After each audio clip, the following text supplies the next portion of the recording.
आमाको अर्थ के हो भन्दा ती टुराटुरीलाई सोध। माया र स्नेह के हो भन्दा हेपिएका ती अनाथ नानीहरूलाई सोध। बरु भोक सहन परे सही दिउँला, अत्याचार खप्न परे खपिदिउँला। एकै क्षण सपनामाई भए पनि आमालाई छोई रोइदिउँला। यी आँखा र मनले खोज्छन् आमालाई, दुःख र सुखमा जहिले पनि।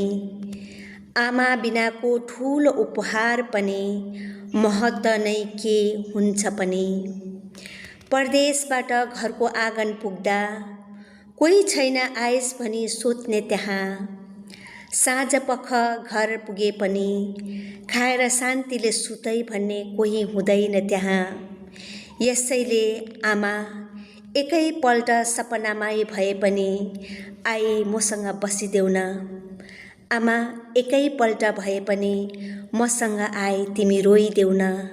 आमा एकैपल्ट भए पनि मलाई तिम्रो अँगालोमा बाँधिदेऊ न। यो मेरो कविता तपाईहरुलाई कस्तो लाग्यो?